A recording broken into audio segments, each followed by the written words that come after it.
Estamos caminhando com Deus nas quartas-feiras com esse tema, né? Caminhar com Deus. No domingo, agora estamos caminhando em Cristo. Uma outra perspectiva. E aqui faltou um ponto. A gente estudou sobre a caminhada sem dificuldade, se ela existe, lembra? A primeira, no finalzinho lá de maio. Depois nós estamos também meditando sobre a oração de Jabes, se funciona na vida do cristão moderno. Muitas pessoas têm falado sobre essa expressão. E na última, que foi dia 12 de junho, antes de eu viajar, nós estamos estudando sobre a promessa de uma vida que é isenta de sofrimento, se é uma realidade cristã, porque algumas igrejas, até no nosso dia a dia, né, no nosso mundo, têm feito essa promessa, né, que vai parar de sofrer, em outras palavras, né, que a vida cristã vai ser uma vida como um mar de rosa, e eles pintam o evangelho como se fosse uma coisa assim, né, o céu na terra, quando o céu ainda não está aqui, nós ainda estaremos no céu um dia. E então a gente estava falando sobre a realidade do sofrimento nessa última reunião de quarta-feira. Eu quero completar, porque faltou aquele ponto, que eu falei que ia talvez chegar naquele dia, mas a gente não avançou até ele, que a vida cristã é de fato repleta de desafios e dificuldades. Vocês vieram para ter reunião separada, embaixadores? Não? Tá. A vida cristã é de fato repleta de desafios e dificuldades, de dois desses, de desafios e de dificuldades também. E eu estava lendo uma frase interessante, né, que diz assim, sempre que a gente cumpre um dos princípios que Deus estabeleceu na palavra dele, nós recebemos uma promessa. E nós temos mais de 2.000 promessas na Bíblia que Deus nos dá. São promessas, portanto, nós temos o direito de recebê-las, mas para recebê-las nós precisamos viver a vida cristã. Precisamos viver como Jesus ensinou, e os ensinos cristãos, os ensinos de nosso Senhor Jesus, revelam isso, que a vida é repleta de desafios, dificuldades, mas de vitórias. Então, isso independe da nossa fé. E às vezes eu vejo assim, cristãos tão fervorosos, crentes tão fervorosos, que passam cada perrengue, como Deus é, perrengue, né? As dificuldades, né? Porque isso não depende da fé. Isso é uma coisa que as Escrituras já nos ensinam. Então, o cristão, o crente, ao ler as Escrituras, ele está sempre lembrando, ele é sempre lembrado de que no mundo nós enfrentaremos tribulações. Então, é uma coisa que a gente deve, volta e meia, pensar nisso, sobre essa realidade, contudo, com a consciência firme, a fé fortalecida, de que sempre teremos a força do Senhor. Sempre teremos a paz, o conforto, na esperança da fé. E é isso que diferencia o cristão, diferencia o crente do ímpio. O ímpio, quando entra em tribulação, entra em sofrimento, nossa, um desespero, uma depressão. O crente tem uma atitude totalmente diferente, porque ele entende o que Jesus diz. Vamos ler aqui, João 16, versículo 32 e versículo 33. Evangelho segundo escreveu João, capítulo 16, verso 32 e verso 33. E Jesus estava preparando, estava se despedindo dos seus apóstolos, se despedindo dos seus discípulos, e nesse momento ele diz, está próxima a hora e já chegou, em que sereis dispersos, cada um para o seu lado, e me deixareis só. Mas eu não estou só, pois o Pai está comigo. E eu vos tenho dito essas coisas para que tenhais paz em mim. No mundo tereis tribulações, mas não vos desanimeis, eu venci o mundo. Por isso que eu gosto de lembrar essa frase, que é um conjunto de muitas coisas que a gente lê no Evangelho, e de saudações cristãs, eu formulei como uma forma de resumo, né? Olha, bom ânimo, vamos em frente, Jesus está com a gente, sempre presente. Ou, nada de desânimo, né? Bom ânimo, vamos em frente. Jesus está falando sobre isso. Nós não devemos nos desanimar. Diante de qualquer situação, nós temos a paz de Jesus em nosso coração, especialmente no meio das tribulações. houve um concurso certa vez para premiar o melhor pintor que pintasse um quadro que demonstrasse, transmitisse o que é paz. O que é paz. Nós já viram essa história, certamente, essa ilustração alguma vez.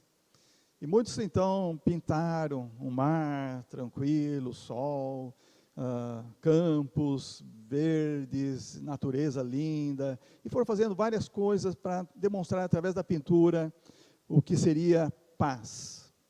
Mas o que ganhou o concurso foi aquele que pintou uma terrível tempestade, que vinha assolando, derrubando árvores, entortando árvores, assoprando forte, veemente.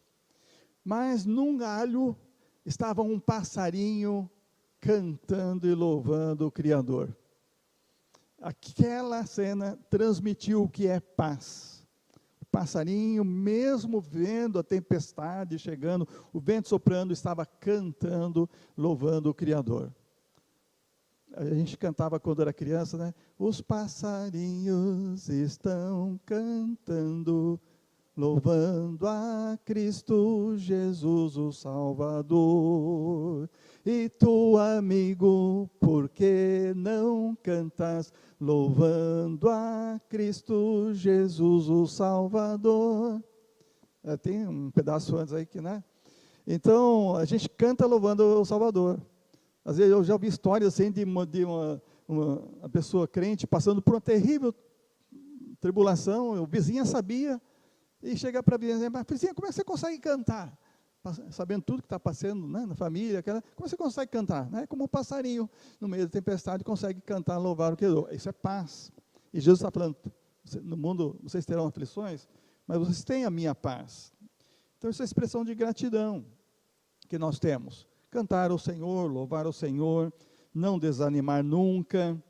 É o que Paulo fala de gratidão no meio das tribulações, quando escreve a segunda carta aos Coríntios, logo no capítulo 1, no começo da carta, e ele escreve ali a partir do versículo 3, bendito seja o Deus e Pai de nosso Senhor Jesus Cristo, o Pai de misericórdias, e Deus de toda consolação, que nos consola em todas as nossas tribulações, para que com a consolação que recebemos de Deus, possamos consolar os que estão passando por qualquer aflição. Aqui está uma resposta, por que nós passamos por aflições, por tribulações e dificuldades? Porque Deus quer nos usar para consolar algumas pessoas que vão passar por dificuldades.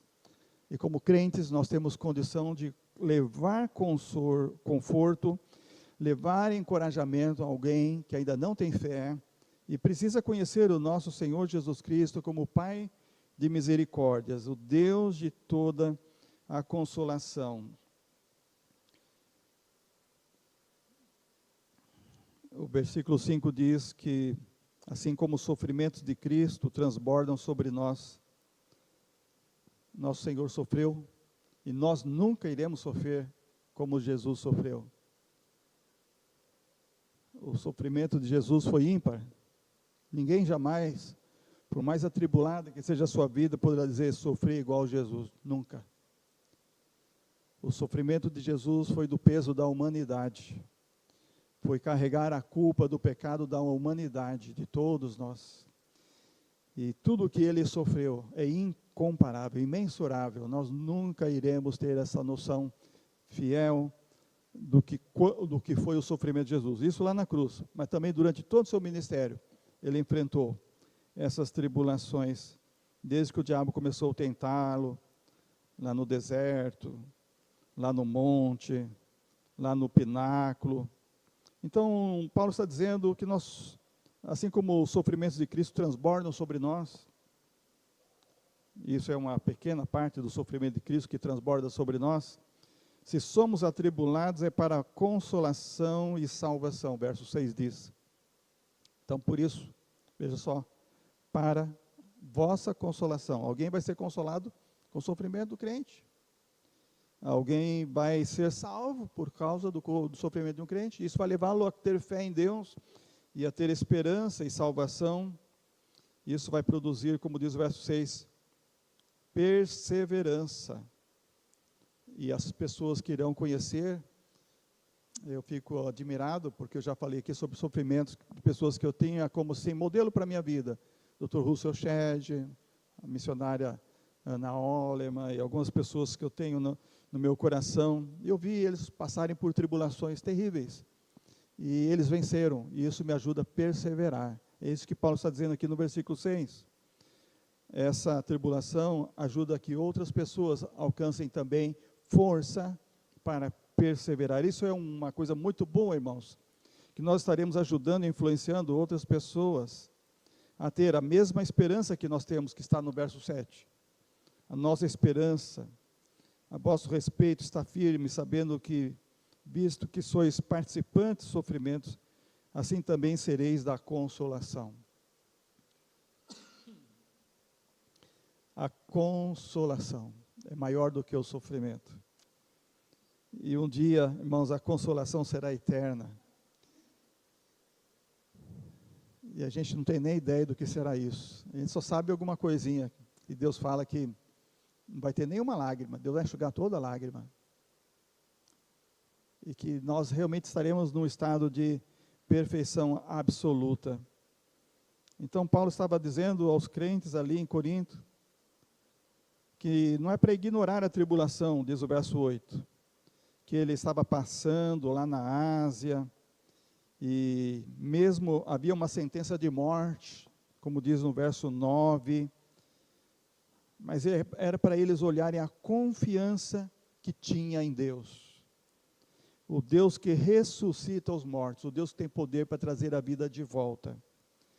E Ele nos livra de terríveis perigos de morte. Eu mesmo lembro de alguns momentos da minha vida, ministério, que tive perigo de morte. Terrível perigo de morte. E Deus continua livrando os seus servos. Continua livrando você, eu. É o que a gente chama de livramentos. Né? Irmão Zé Fernando sempre tem alguns livramentos para contar, histórias de livramento, porque quem está no trânsito é mais ainda, né? Está no dia a dia, cercado de grandes perigos. Mas há outros perigos. Perigos na área da emoção, perigos na área da mente, perigos na área da família, e assim vai, qualquer área da vida, financeira, e assim por diante. Então, o verso 11, ele termina essa parte dizendo: as vossas orações por nós, com a ajuda também de vossas orações por nós, para que pelo favor que nos foi concedido, pela intercessão de muitos, também por muitos sejam dadas graças a nosso respeito. Então, as orações estão sempre presentes. E é isso que estamos fazendo hoje aqui, vamos fazer hoje aqui, entrar no momento de oração intercessória, momento de colocar a Deus os pedidos que nós trouxemos no coração, trouxemos na nossa mente, vamos apresentar ao Senhor as orações para que o favor seja concedido, para que sejam dadas muitas graças a esse respeito. Sempre que uma oração é atendida, o que a gente faz?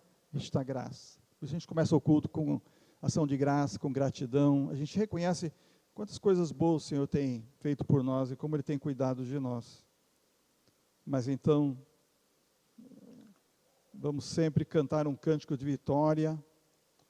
Paulo fala lá em Romanos 8, em todas essas coisas somos mais do que vencedores. E em Romanos, assim como em 2 Coríntios, ele fala das tribulações, de quantas vezes havia até gemido, fraqueza, mas ele termina o capítulo 8 fazendo um cântico, elaborando um cântico e escrevendo esse cântico e cantando esse cântico para Deus. Se Deus é por nós, quem será contra nós? E ele fala então da grande vitória, que nós somos mais do que vencedores por meio daquele que nos amou. Vamos assim orar nessa noite mais uma vez, confiando em Deus. Como diz Pedro lá na primeira carta, no capítulo 5, lançando, né, toda a ansiedade, toda a nossa ansiedade sobre Ele, porque Ele tem cuidado de nós. A gente deve confiar e lançar toda a ansiedade. A gente não pode tentar resolver alguma ansiedade sem a ajuda de Deus. Sem Deus a gente nada pode alcançar. Se você não tem coragem de falar de alguma ansiedade em voz alta, na hora do pedido de oração, mas pelo menos na hora da sua oração pessoal, particular com Deus, lance ela. Fala com Deus. Peça a Deus para que Ele tire de você essa ansiedade e esse cuidado venha ao seu alcance e você seja assim atendido, abençoado. Por isso, iremos seguir sempre em frente, sabendo que no mundo temos dificuldades. E como Jó, José, Moisés, Davi, Daniel, Esther, Caleb e tantos outros que nós vimos, né, passaram pelas dificuldades e foram vitoriosos. Que vamos orar, e oração não é como oração de Jabes, uma coisa mágica, vou orar assim, nunca mais vou sofrer, mas sim, vamos acreditar e confiar que há uma realidade na vida, mesmo na vida cristã, que há propósito e sentido e significado em tudo que nós passamos neste mundo, porque há dificuldades, há desafios, mas há a paz do Senhor no nosso coração, e a fé que nós temos, uma fé fortalecida, e ela nos ajuda a confiar no Senhor sempre, descansar nele. Como disse Davi no Salmo 37, descansa no Senhor, confia nele, e o mais Ele fará. Então, é isso que a oração faz. A gente lança toda a ansiedade, continua caminhando com fé no Senhor. Quando precisa descansar, descansa. E Ele está cuidando de nós. E Ele estará nos concedendo a sua paz. A paz que o mundo não pode oferecer. Só Jesus pode nos conceder. Amém, irmãos? Assim como Jesus disse, eu venci o mundo, nós também temos a promessa de sermos mais do que vencedores por Jesus Cristo, nosso Senhor, nosso Salvador.